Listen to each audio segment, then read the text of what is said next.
சபை பருவம் பல கதைகளை கூறுகிறது.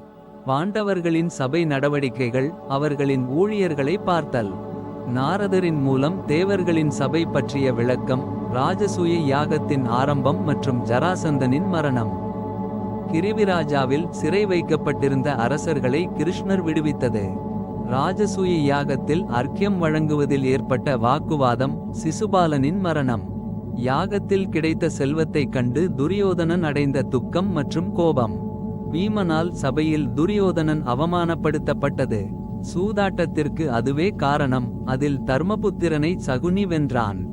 சூதாட்டக் கடலில் மூழ்கிய திரௌபதியை கிருஷ்ணர் காப்பாற்றினார். துரியோதனன் மீண்டும் பாண்டவர்களை சூதாட்டத்திற்கு அழைத்தான். இவை அனைத்தும் சபை பர்வத்தில் கூறப்பட்டுள்ளன. இதில் 72 அத்தியாயங்கள் உள்ளன. 2511 ஸ்லோகங்கள் உள்ளன. இதற்கு பிறகு ஆரண்யக பர்வம் தொடங்குகிறது. தர்மபுத்திரனை மக்கள் பின்தொடர்ந்து சென்றது.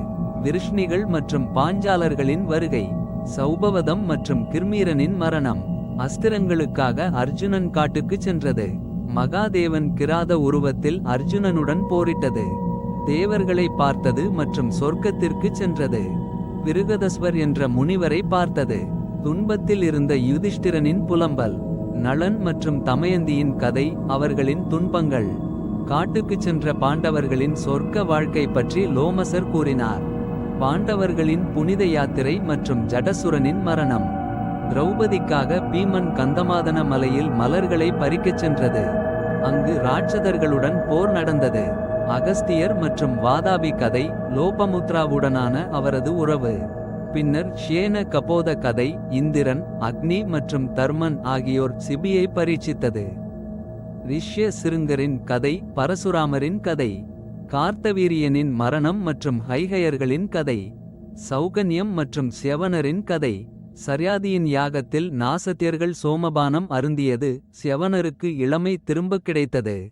ஜந்துவின் கதை. சோமகன் புத்திரனுக்காக யாகம் செய்து 100 புத்திரர்களை பெற்றது.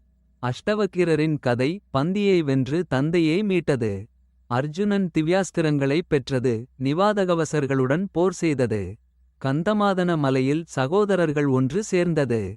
கோஷ யாத்திரை மற்றும் கந்தர்வர்களுடன் அர்ஜுனன் போர். மீண்டும் துவைத வனத்திற்கு வந்தது. ஜெயத்ரதன் திரௌபதியை கடத்திச் சென்றது. பீமன் அவனை துரத்திச் சென்றது. மார்க்கண்டேயரின் கதைகள். கிருஷ்ணரின் தரிசனம் மற்றும் சத்யபாமையுடனான உரையாடல். விரீகி திரௌணிகம். ஐந்திரத்யும்னன் மற்றும் சாவித்ரி கதைகள். ராமேயான கதை விரிவாக கூறப்பட்டது. கர்ணன் தனது குண்டலங்களை இந்திரனுக்கு கொடுத்தது. ஆரண்யம் கதை. தர்மன் தனது மகனை பெற்றது. பாண்டவர்கள் மேற்கு திசைக்குச் சென்றது. இது ஆரண்யக பர்வம். இதில் 269 அத்தியாயங்கள் உள்ளன. 11664 ஸ்லோகங்கள் உள்ளன. இதற்கு பிறகு விராட பர்வம் தொடங்குகிறது. பாண்டவர்கள் விராட நகரத்திற்கு சென்று ஆயுதங்களை மறைத்து வைத்தது. அங்கு மாறுவேடத்தில் வாழ்ந்தது. கீசகனை பீமன் கொன்றது. குருக்ஷேத்திர போரில் அர்ஜுனன் வெற்றி பெற்றது. பாண்டவர்கள் விராடனின் பசுக்களை மீட்டது. விராடன் தனது மகள் உத்தாரை அபிமன்யுவுக்கு திருமணம் செய்து கொடுத்தது. இது விராட பர்வம். இதில் 67 அத்தியாயங்கள் உள்ளன. 2050 ஸ்லோகங்கள் உள்ளன. இதற்கு பிறகு உத்யோக பர்வம் தொடங்குகிறது. பாண்டவர்கள் போருக்கு தயாராகியது. துரியோதனன் மற்றும் அர்ஜுனன் கிருஷ்ணரிடம் உதவி கேட்டது.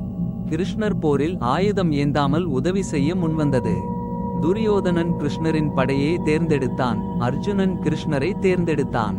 திருதராஷ்டிரன் சஞ்சயனை பாண்டவர்களிடம் சமாதானம் பேச அனுப்பியது. பாண்டவர்கள் மற்றும் கிருஷ்ணரின் வருகையை அறிந்து திருதராஷ்டிரன் கவலை கொண்டது. விதுரன் திருதராஷ்டிரனுக்கு நல்ல அறிவுரைகளை கூறியது. சனச்சுஜாதர் திருதராஷ்டிரனுக்கு ஆன்மீக உபதேசம் செய்தது. சஞ்சயன் ராஜசபையில் பேசியது.